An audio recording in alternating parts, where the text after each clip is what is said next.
जय हिंद दोस्तों, आप सभी का स्वागत है रोजगार विद प्रमोद यूट्यूब चैनल में। दोस्तों मैं प्रमोद अरोड़ा और आज के इस वीडियो में हम लोग पढ़ेंगे विज्ञान, जो कि कक्षा 6 का एनसीईआरटी का विज्ञान है। आज हम लोग इसको पढ़ने वाले हैं। ठीक है दोस्तों, एनसीईआरटी किताब दोस्तों हर एक एग्ज़ाम की रीढ़ की हड्डी होती है। अगर आप कोई भी एग्ज़ाम की तैयारी करते हैं तो सबसे जो बेस्ट बुक होता है वह होता है एनसीईआरटी।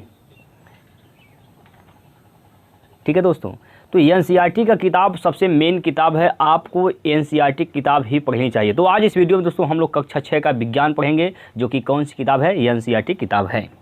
ठीक है दोस्तों, अगर अच्छा लगता है वीडियो हमारा तो आप लोगों से मैं निवेदन करता हूं कि आप लोग ज़रूर वीडियो को लाइक कर दीजिएगा। ठीक है दोस्तों, और हाँ, अगर ऐसे ही वीडियो आप डेली प्राप्त करना चाहते हैं तो हमारे चैनल को सब्सक्राइब करिए, अपने इस परिवार का हिस्सा बनिए और बेल आइकन को प्रेस करके रखिएगा, जिससे कि हम जब भी वीडियो अपलोड करें तो उसका नोटिफिकेशन सबसे पहले आपको प्राप्त हो जाए। ठीक है दोस्तों, अब दोस्तों देखिए क्या है कि हम लोग इसमें पढ़ेंगे। सबसे जो इससे पहला पार्ट दिया गया है वह है भोजन के घटक। क्या है दोस्तों? भोजन के घटक। यानी हम देखिए, हम डेली रोज़ हमारा रूटीन है, हम दिन प्रतिदिन भोजन करते हैं। अब वो भोजन हम या तो शाकाहारी करते हैं या फिर मांसाहारी भोजन करते हैं, लेकिन हम कुछ ना कुछ दिन भर में खाते ही रहते हैं। हम तो जो भोजन करते हैं हम ये मान कर करते हैं कि जो हमारे भूख लग रही है, भूख को मिटाने के लिए हम भोजन करते हैं, लेकिन वास्तविकता ऐसी नहीं है। क्योंकि विज्ञान में कहा गया है कि जो भोजन हम करते हैं उसमें कुछ न कुछ तत्व उपस्थित होते हैं जो हमारे जीवन के लिए अति आवश्यक होती है। तो वही भोजन में कौन कौन से घटक होते हैं आज के इस चैप्टर में हम लोग पढ़ेंगे। ठीक है दोस्तों, तो आप लोग जल्दी से वीडियो को लाइक करिए, जल्दी से आप लोग कमेंट करिए कि अब आप तैयार हैं पढ़ने के लिए, रेडी हैं दोस्तों।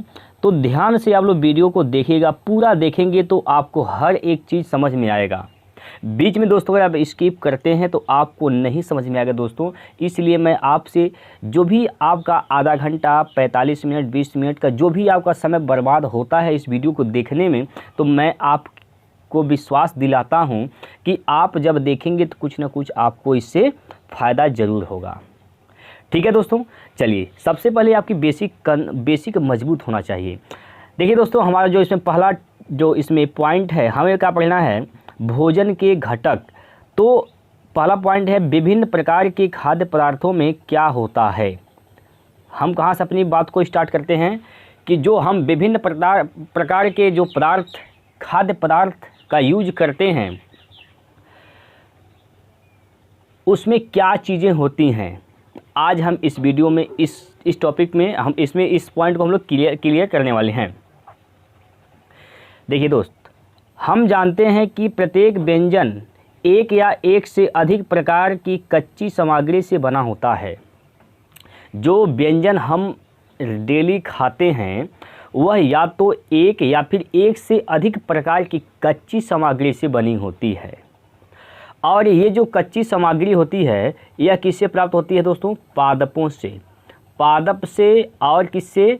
तो या तो जंतु से मिलती हैं। कच्ची सामग्री दो ही चीज़ों से मिल सकती है, या तो आपको मिल सकती है पादप से, ठीक, या फिर मिल सकता है आपको जंतु से। इन्हीं दोनों से आपको कच्ची सामग्री मिल सकती है। ठीक है, चलिए एक एक पॉइंट आप ध्यान से देखिएगा। इस कच्ची सामग्री के संघटक क्या हैं? अब जो कच्ची सामग्री हम यूज करते हैं पक्की सामग्री बनाने में, उसके संघटक क्या हैं, यानी उसमें कौन कौन से संघटक हैं, क्या क्या चीज़ें उसमें मिली होती है। जैसे मान के चलिए आप चावल खाए हैं। आप क्या खाए हैं दोस्त? आपने चावल खाया, तो आपने तो सिंपल सी बात है, चावल खाया, आपने सोचा कि हमारा तो भूख मिट गया। लेकिन इस चावल में कुछ चीज़ें हैं जो आपके शरीर में गया है और उसकी आपको आवश्यकता भी थी। वही जो चीज़ इसके अंदर है वही इसके संघटक होते हैं। बात को आप ध्यान से समझिएगा। चावल आपने खाया, आपने भूख मिटाने के लिए चावल खाया, लेकिन आपने इसे खाया, आपकी भूख भी मिट गई, लेकिन इस चावल में कुछ पोषक तत्व थे, कुछ महत्वपूर्ण तत्व हैं जो आपके शरीर के लिए अति आवश्यक है, वह भी आपको मिल गया। ठीक, अब आइए दोस्त, यहाँ पर क्या कह रहा है कि इस कच्ची सामग्री हमारे शरीर के लिए कुछ आवश्यक घटक होते हैं। जो कच्ची सामग्री हम खाते हैं उसमें हमारे शरीर के लिए कुछ अच्छी आवश्यक घटक होते हैं और उन्हीं घटकों को क्या कहते हैं? पोषक कहते हैं दोस्त। क्या कहते हैं मेरे भाइयों? पोषक कहते हैं, पोषक। अब हमारे भोजन में कौन कौन से पोषक तत्व उपस्थित होते हैं? हमारे भोजन में कौन कौन से मुख्य पोषक तत्व हैं? हम मुख्य पोषक तत्व की बात करते हैं दोस्त। मुख्य पोषक तत्व, हमने दाल भात, दाल चावल रोटी सब्जी खाया, तो उनमें कौन से मुख्य पोषक तत्व मिल रहे हैं? क्या मिलता है? कार्बोहाइड्रेट मिलता है, प्रोटीन मिलता है, वसा मिलता है, विटामिन मिलता है तथा खनिज लवण मिलते हैं। हाँ, और इसके अतिरिक्त हमारे भोजन में रुक्षांश तथा जल भी शामिल है। बात समझ पा रहे हैं दोस्त? जिनकी हमारे शरीर की आवश्यकता है। इन सभी चीज़ों की हमारे शरीर की आवश्यकता होती है। क्या सभी खाद्य पदार्थ में ये सभी पोषक उपलब्ध होते हैं? अब यहाँ से एक क्वेश्चन आपके सामने आया कि जो हम डेली दिन प्रतिदिन जो खाद्य पदार्थ खाते हैं, हम अपने जीवन में यूज करते हैं, क्या उन सभी के सभी खाद्य पदार्थों में जो ऊपर आपने खाद्य पदार्थ आपने पोषक तत्व देखा है, कार्बोहाइड्रेट, प्रोटीन, वसा, प्रोटीन, विटामिन, खनिज लवण, ये सभी जो है पोषक पदार्थों उपलब्ध होते हैं? कुछ साधारण विधियों से हम यह जान सकते हैं, कुछ साधारण विधि हैं जिससे हम यह जान सकते हैं कि आपने चावल खाया तो क्या चीज़ आपने उसके साथ आपको क्या कौन सा पोषक तत्व मिला। आपने आलू की सब्ज़ी खाई तो उसमें आपको कौन सा पोषक तत्व मिला। आपने दाल खाया है तो दाल के साथ आपने कौन सा पोषक तत्व आपने लिया है। तो यह कुछ साधारण विधि है जिससे हम यह बात को जान सकते हैं। ठीक है, चलिए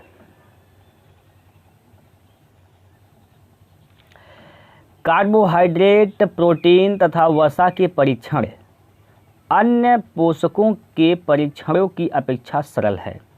अगर आप दोस्त 3 चीज़ का परीक्षण करना चाहते हैं, कौन कौन से चीज़ का? एक तो कार्बोहाइड्रेट का, प्रोटीन का और वसा का। तो इन तीनों क्या है? पोषक तत्व हैं। और इन तीनों पोषक तत्वों का परीक्षण करना बिल्कुल सरल है, एकदम आसान है। आप इसको घर पर भी परीक्षण कर सकते हैं। आगे कहा है कि आइए हम इन परीक्षणों को करके परीक्षणों को सारणी नंबर 1.2 में लिखते हैं। तो ध्यान से आप लोग देखिएगा। इन परीक्षणों को करने के लिए आपको आयोडीन, कॉपर सल्फेट तथा कास्टिक सोडा विलयनों की आवश्यकता होगी। किस किस चीज़ की आवश्यकता होगी आपको? एक तो आपको आवश्यकता है आयोडीन का, कॉपर सल्फेट का, कास्टिक सोडा के विलयन का। ये 3 चीज़ों की आपको आवश्यकता है। ठीक, आपको कुछ प्रखनलियों तथा एक ड्रॉपर की भी आवश्यकता होगी। एक प्रखनली भी आपको चाहिए और एक ड्रॉपर की आवश्यकता आपको है। ठीक है, चलिए इन परीक्षणों को पके हुए भोजन तथा कच्ची सामग्री पर करें। ये जो परीक्षण इसमें किया जाएगा वो आपको कहाँ करना है? पके हुए भोजन पर करना है और कच्ची जो सामग्री है उस पर आपको करना है। इन परीक्षणों से प्राप्त प्रेक्षणों को सारणी 1.2 में दर्शाए गए तरीके से लिख सकते हैं। इस सारणी में कुछ खाद्य पदार्थ दर्शाए गए हैं। अपना परीक्षण इन पर या अन्य किसी उपलब्ध खाद्य पदार्थ पर कर सकते हैं। इन परीक्षणों को सावधानी से कीजिएगा और किसी भी रसायन को खाने या फिर चखने का प्रयास मत कीजिएगा। यह इंस्ट्रक्शन दिया गया है कि जब आप परीक्षण कर रहे हैं तो ध्यान रहे जो भी रसायन का आप यूज करते हैं उसे आप खा नहीं सकते, यानी मत खाइएगा, और इसको चखना भी मना है। ठीक। यदि आवश्यक विलयन तत्काल उपलब्ध नहीं है तो आपके अध्यापक किसी निम्न विधि से उन्हें तैयार करा सकते हैं। आइए विभिन्न खाद्य पदार्थों की जांच करके देखें कि किसमें कार्बोहाइड्रेट उपस्थित है। कार्बोहाइड्रेट कई प्रकार के होते हैं। हमारे भोजन में पाए जाने वाले मुख्य कार्बोहाइड्रेट मंड और शर्करा के रूप में होते हैं। कार्बोहाइड्रेट कई प्रकार के होते हैं दोस्त, लेकिन जो हम भोजन करते हैं वह भोजन में कार्बोहाइड्रेट दो रूपों में पाए जाते हैं, एक मंड के रूप में और एक शर्करा के रूप में। ठीक है,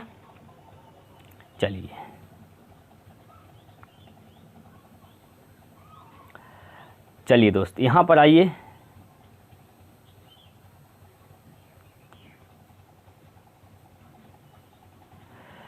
आयोडीन का तनु विलयन बनाने के लिए जल से आधी भरी प्रखनली में कुछ बूंदे टिंचर आयोडीन की मिला लीजिए। मतलब आपको क्या करना है, उसको अगर आयोडीन की तनु विलयन बनाना चाहते हैं तो क्या करना है, जल में आधी भरी प्रखनली से कुछ बूंद टिंचर आयोडीन डाल देंगे तो ये तनु विलयन तैयार हो जाएगा आयोडीन का। कॉपर सल्फेट विलयन 100 मिलीलीटर जल में 2 ग्राम कॉपर सल्फेट घोलने से बन जाता है। 100 ग्राम मिलीलीटर जल में 10 ग्राम कास्टिक सोडा घोलने से हमें घनिष्ठ अभिष्ट कास्टिक सोडा विलयन मिल जाएगा। ठीक, यहाँ पर क्या बोला गया है दोस्त कि जो शर्करा होती है, जो कार्बोहाइड्रेट होते हैं वह हमारे भोजन में शर्करा और स्टार्च के रूप में यानी मंड के रूप में होते हैं। यदि किसी खाद्य पदार्थ में मंड है तो इसका आसानी से परीक्षण कर सकते हैं। कोई भी खाद्य पदार्थ है जिसमें क्या है, मंड है, स्टार्च है, तो उसका परीक्षण आसानी से किया जा सकता है। अब कैसे किया जा सकता है, आइए। क्रियाकलाप नंबर जो 2 है इसमें परीक्षण किया गया है। मंड के लिए परीक्षण, अगर आपको मंड का परीक्षण करना है तो आप कैसे करेंगे, तो ध्यान से देखिएगा, ध्यान से एक एक पॉइंट को आप देखिएगा। परीक्षण के लिए खाद्य पदार्थ या कच्ची सामग्री अल्प मात्रा में लीजिए। अगर आपको परीक्षण करना है तो आपको खाद्य पदार्थ या कच्ची जो सामग्री है उसको थोड़े से मात्रा में ले लेना है। इसमें तनु आयोडीन विलयन की 2 या 3 बूंदे डालना है। खाद्य पदार्थ का रंग में होने वाले परिवर्तन को देखिए। अब जो खाद्य पदार्थ है उसके रंग में जो परिवर्तन होता है आप उसको ध्यान से देखिएगा। क्या यह नीला या काला हो गया है, उसका रंग कैसा है, नीला हुआ है कि काला हुआ है। अब जब आप इसको प्रयोग करिएगा तो आप ध्यान से देखिएगा कि रंग में क्या परिवर्तन हुआ है, नीला या फिर काला।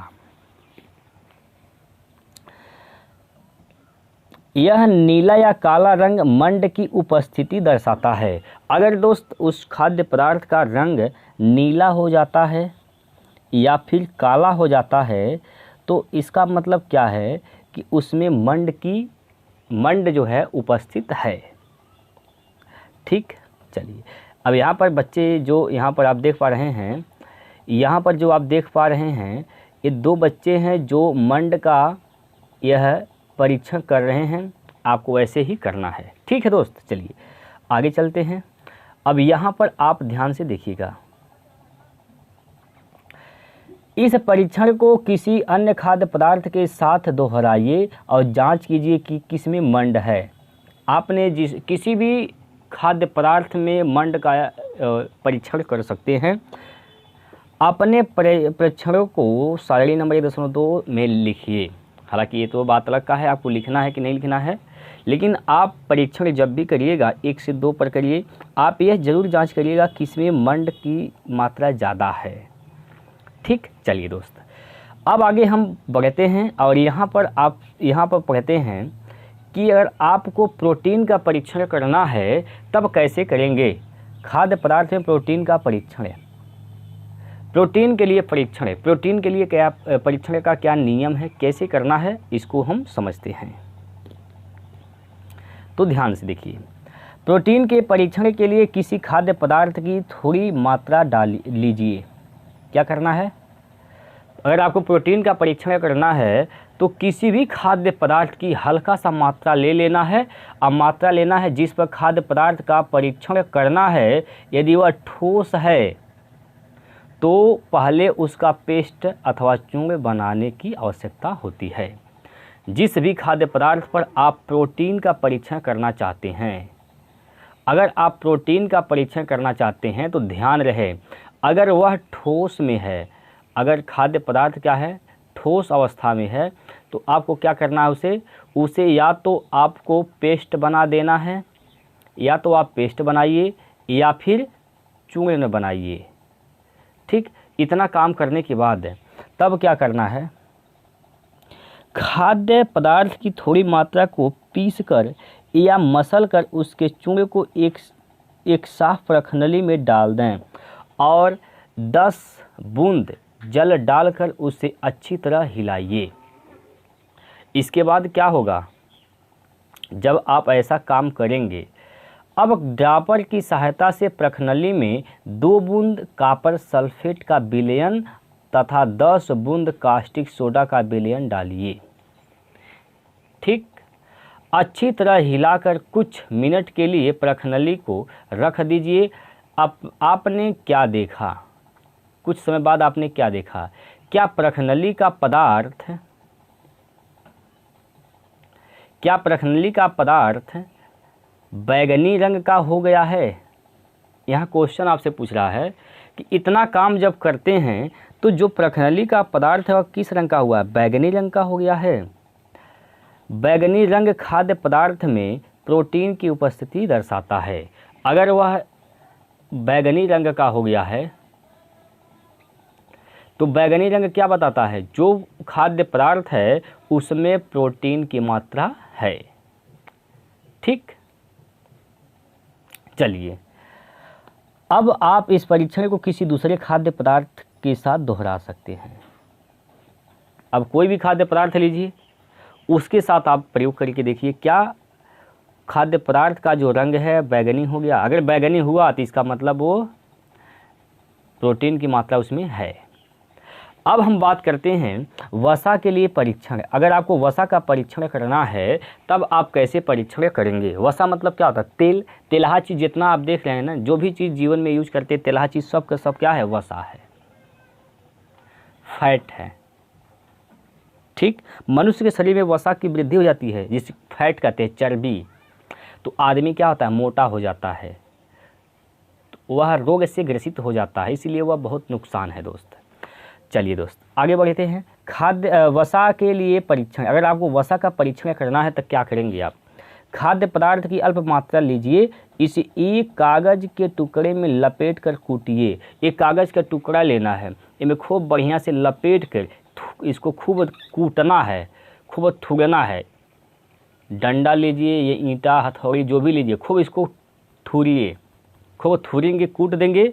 कूटने पर आपको क्या करना है, कूटने के बाद कड़ा है इसमें कि ध्यान रखें, किस बात का ध्यान रखना भैया, ध्यान रखना है यह है कि जब आप कागज़ को कूट रहे हैं, थूर रहे हैं, पीट रहे हैं, तो ध्यान रखना है कि वो कहीं फट न जाए।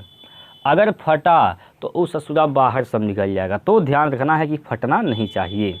अब क्या हुआ कि अब कागज़ को सीधा कीजिए। अब कागज़ जैसे मोड़े थे ना, ओके एकदम सीधा कर दीजिए।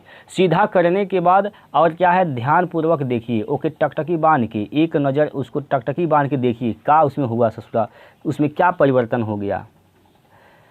अब ध्यान से जब देखेंगे आप तो क्या इस पर तेल की धब्बे हैं भैया? वो जो कागजवा है ना, वो कागजवा के ऊपर तेल के धब्बा दिख रहा है का? जब पीटेंगे तो तेलहा चीज़ रहेगा तो वो धब्बा। ऐसे मान लीजिए मूंगफली है, मूंगफली के लिए के कागजे में खूब तेज इसको पीटिए तो उसमें तेल निकलेगा, वो कागज़ पे जाके चिपक जाएगा, तेलहा हो जाएगा। ठीक, कागज़ को किसी प्रकाश के सामने लाइए। कोनो प्रकाश है, जैसे मान लीजिए को टर्चवे बार दिए हैं, है टार्च है, अब टार्च के सामने प्रकाश है, एक सामने का कागजवा के लाइए, कागज़ लाइए। क्या आपको इस धब्बे से होकर आने वाले प्रकाश धुंधला प्रकाश दिखाई देता है? अब जो प्रकाश यहाँ आप यहाँ पर बैठे हुए हैं यहाँ पर, तो जवन प्रकाश इधर यहाँ आ रहा है वो धुंधला दिखाई दे रहा है कि साफ साफ आ रहा है, यह आपको चेक करना है। कागज़ पर तेल का धब्बा खाद्य पदार्थ में वसा की उपस्थिति दर्शाता है। अगर कागज़े पर तेल का धब्बा है अगर आप वैसा ही प्रयोग कर सकते हैं, जैसे मान के चलिए तेलहा चीज़ कौन लेके ओके कागज़े में रखेंगे, पकौड़ी खाते होंगे, पकौड़िया में रखते हैं, क्या है तेलहा है वो, तो वो में चपक जाता है, उसमें लग जाता है तेल, तो धब्बा क्या हो जाता है, उसमें धब्बा तेल का लग जाता है। आज जब प्रकाश के सामने लेके जाएंगे धुंधला प्रकाश दिखता है। ठीक है, तो वही है, खाद्य पदार्थ में कभी कभी जल की भी कुछ मात्रा हो सकती है।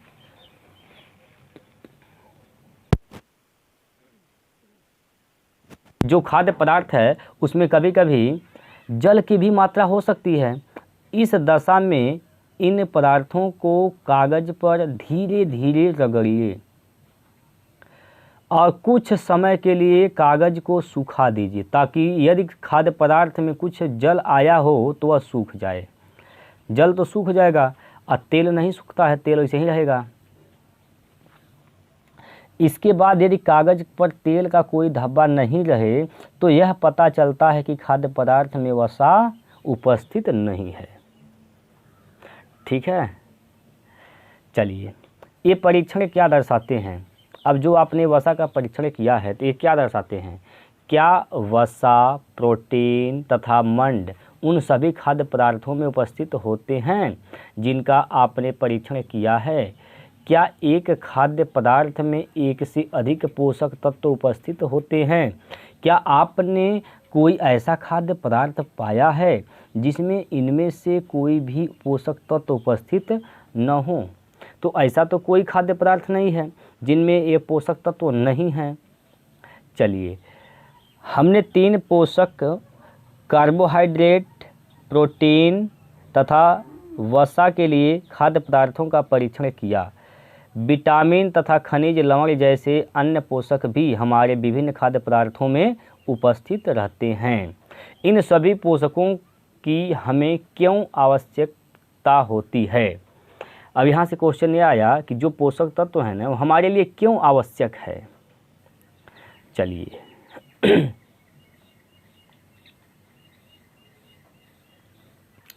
यहाँ पर आप लोग ध्यान से देखिए, अगला पॉइंट क्या है? विभिन्न पोषक हमारे लिए, हमारे शरीर के लिए क्या करते हैं? जो विभिन्न प्रकार के पोषक पदार्थ हैं वह हमारे शरीर में क्या करते हैं? का उसका हमारे शरीर में कोनो फायदा है?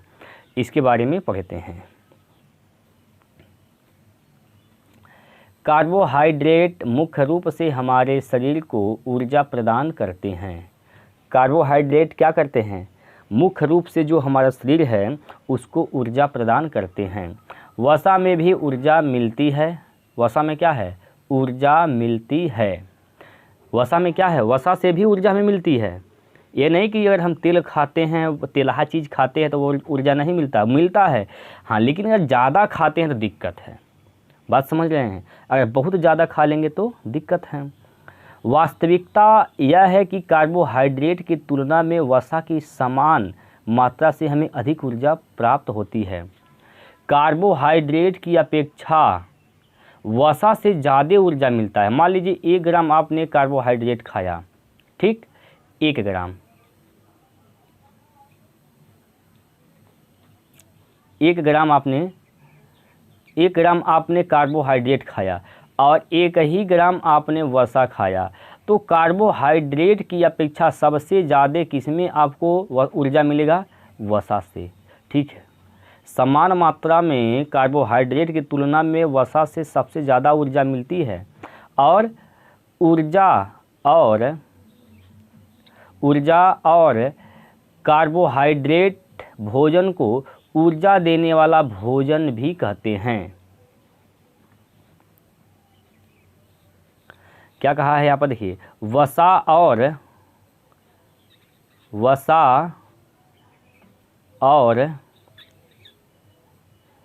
कार्बोहाइड्रेट भोजन को ऊर्जा देने वाला भोजन भी कहते हैं।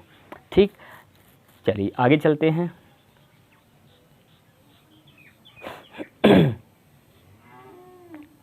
अब ये सब चीज़ आप खाएंगे तो आपको सभी के सभी पोषक तत्व तो मिलेंगे।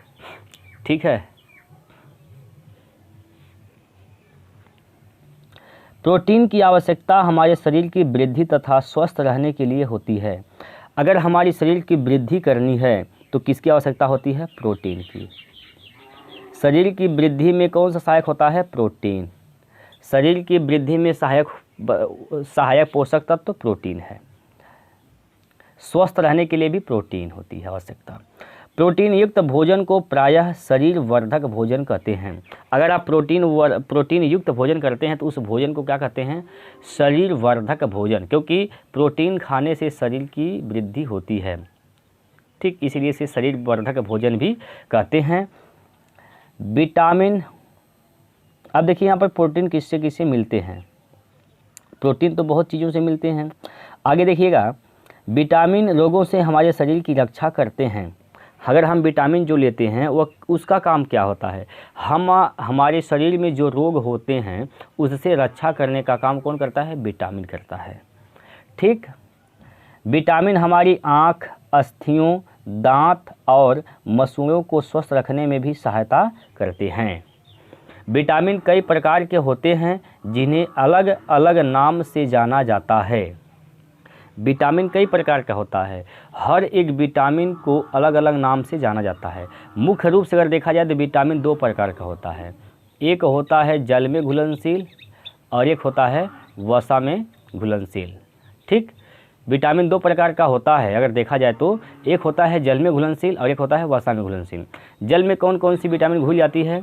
BC, गैल भैंस पानी में, यानी BC, विटामिन B और विटामिन C जल में घुल जाता है। इसके अलावा कोई भी विटामिन जल में नहीं घुलता है। अब बाकी जो बचता है वह वसा में घुल जाता है। ठीक है, चलिए, तो यहाँ पर कह रहा है कि विटामिन कई प्रकार के होते हैं जिन्हें अलग अलग नामों से जाना जाता है। इनमें से कुछ को vitamin A, vitamin B, vitamin C, vitamin D, vitamin E तथा विटामिन K के नाम से जाना जाता है। विटामिनों के एक समूह को विटामिन B यानी B कॉम्प्लेक्स कहते हैं। विटामिन B क्या है दोस्त? विटामिन जो B है यह एक कॉम्प्लेक्स है। क्या है? कॉम्प्लेक्स है। मतलब यह विटामिन जो B है यह एक ही नहीं है, यह बहुत सारे हैं। B1, B2, B3, B5, B6, B7, B9,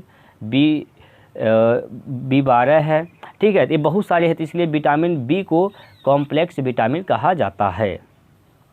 हमारे शरीर को सभी प्रकार के विटामिनों की अल्प मात्रा में आवश्यकता होती है। हमारा शरीर जो है दोस्त, यह विटामिनों की अल्प मात्रा में आवश्यकता होती है। विटामिन A हमारी त्वचा तथा आँखों को स्वस्थ रखता है। रतौंधी में कौन विटामिन काम करता है?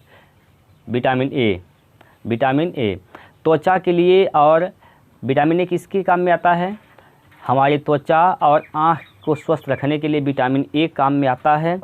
ठीक है, विटामिन C बहुत से रोगों से लड़ने में हमारी मदद करता है। और विटामिन D हमारी अस्थियों और दांतों के लिए कैल्शियम का उपयोग कराने में हमारे शरीर को सहायता करता है। अब विभिन्न विटामिनों से भरपूर भोजन, देखिए कौन कौन से भोजन, बहुत सारे भोजन हैं यहाँ पर आप देखेंगे। ये बहुत सारे भोजन जो है ना, ये सब बहुत विभिन्न प्रकार के विटामिन सब में मिलते हैं। ठीक, ये विटामिन युक्त भोजन है। ठीक है दोस्त, चलिए अब आगे चलते हैं, यहाँ से हम लोग आगे बढ़ते हैं। देखिए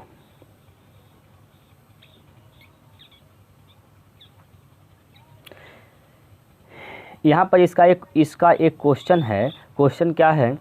हमारा शरीर भी सूर्य के प्रकाश की उपस्थिति में विटामिन डी बनाता है। इन दिनों कोई भी सूर्य के प्रकाश में नहीं रह पाता, जिससे लोगों में इसकी कमी हो जाती है।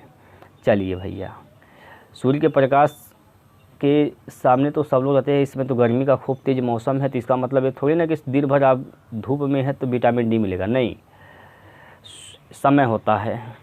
चलिए भाई, आगे कह रहा है कि हमारे शरीर को खनिज लवण की आवश्यकता अल्प मात्रा में होती है।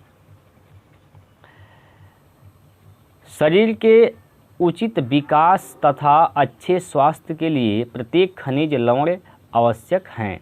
विभिन्न खनिज लवणों की कुछ स्रोतों को चित्र नंबर 1.10 में दर्शाया गया है। ठीक है, हालांकि इसकी आवश्यकता हमें नहीं है। चलिए आगे चलते हैं, यहाँ से पढ़ते हैं हम लोग। अधिकांश खाद्य पदार्थों में एक से अधिक पोषक होते हैं। आपने भी सारणी 1.2 में प्रेक्षणों को लिखते समय इस बात को अवश्य देखा होगा। फिर भी किसी कच्ची सामग्री में एक निश्चित पोषक की मात्रा दूसरे पोषकों की मात्रा से अधिक हो सकती है। जैसे चावल में कार्बोहाइड्रेट की मात्रा दूसरे पोषकों से अधिक होती है। इस आधार पर हम यह कह सकते हैं कि चावल कार्बोहाइड्रेट समृद्धि भोजन है। यानी सबसे ज़्यादा किसमें मिलता है? कार्बोहाइड्रेट चावल में। इन पोषकों के अलावा हमारे शरीर को आहारी रेशा तथा जल की भी आवश्यकता होती है। आहारी रेशे रुक्षांश के नाम से भी जाने जाते हैं। हमारे भोजन में रुक्षांश की पूर्ति मुख्यतः पादप उत्पादों से होती है। रुक्षांश के मुख्य स्रोत साबुत खाद्यान्न, दाल, आलू है, ताज़े फल और सब्जियां हैं। रुक्षांश हमारे शरीर का कोई पोषक प्रदान नहीं करते हैं। रुक्षांश हमारे शरीर के लिए कोई पोषक प्रदान नहीं करते हैं, लेकिन फिर भी यह हमारे भोजन का आवश्यक अवयव है और इसका आयतन बढ़ा देते हैं। रुक्षांश बिना पचे भोजन को बाहर निकालने में हमारे शरीर की सहायता करता है। ठीक है दोस्तों, चलिए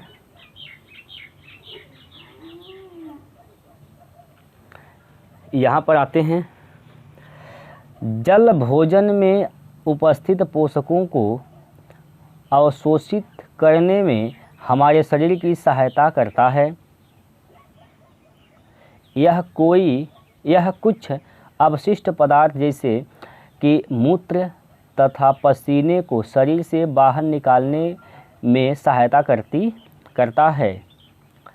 सामान्यतः हमारे शरीर को जितने जल की आवश्यकता होती है वह हमें उन वस्तुओं से प्राप्त होता है जिन्हें हम द्रव के रूप में लेते हैं। जैसे जल, दूध, चाय आदि, ये सब द्रव के रूप में हम लेते हैं। इससे जल की मात्रा जो आवश्यकता होती है इससे पूरा हो जाता है।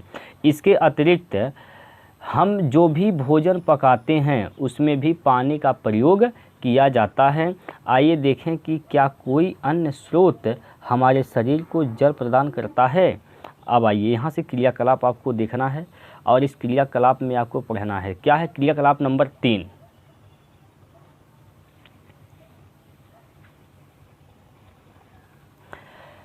एक टमाटर अथवा नींबू जैसा कोई फल लें। एक टमाटर या नींबू के जैसा कोई भी फल लेना है और इसे छोटे छोटे हिस्सों में काट लेना है। क्या ऐसा करते समय आपके हाथ गीले होते हैं? जब उसको आप छोटा काटते हैं तो क्या आपका हाथ गीला हो जाता है? जब भी आपके घर में किसी फल या सब्जी को काटा, छीला या मसला जाता है तो ध्यानपूर्वक उसका निरीक्षण करें। कभी भी टमाटर लाइए, कोनो चीज़ लेकर आइए, घड़े को खूब तेज रगड़िए, मसलिए, काटिए, तो उसको ध्यान से देखिएगा, उसमें पानी निकलेगा, यानी उसमें जल होता है। क्या ऐसा करते समय आपको किसी ऐसे ताज़े फल या सब्जी के बारे में पता चलता है जिसमें पानी की मात्रा नहीं है? हम देखते हैं कि कई खाद्य पदार्थों में जल होता है। कुछ सीमा तक हमारे शरीर के लिए आवश्यक जल की पूर्ति इसी जल से हो जाती है। इसके अतिरिक्त कई खाद्य पदार्थों को पकाते समय हम उसमें जल डालते हैं। एक तो उसमें जल होता है लेकिन उसके बावजूद भी हम उसमें पानी डालते हैं, है ना। इसके बाद दोस्तों हम फिर आगे पढ़ेंगे संतुलित आहार के बारे में। ठीक है दोस्त, तो संतुलित आहार के बारे में अगले वीडियो में हम लोग पढ़ेंगे। तो आशा करता हूँ आपको ये अच्छा लगा होगा। दोस्त अगर आपको अच्छा लगा है तो प्लीज़ आपसे रिक्वेस्ट है, निवेदन है कि आप लोग वीडियो को ज़रूर लाइक करिएगा। अगर आपका कोई सुझाव है तो हमारे ये नीचे कमेंट बॉक्स है, कमेंट में आप लोग कमेंट लिखिएगा। और हमारा व्हाट्सअप नंबर भी है, व्हाट्सअप नंबर मैं यहाँ पर लिख दे रहा हूँ। इस व्हाट्सअप नंबर पर आप हमसे संपर्क कर सकते हैं। ठीक, फिर मिलते हैं अगले वीडियो में। आज के लिए इतना ही। जय हिंद, जय भारत।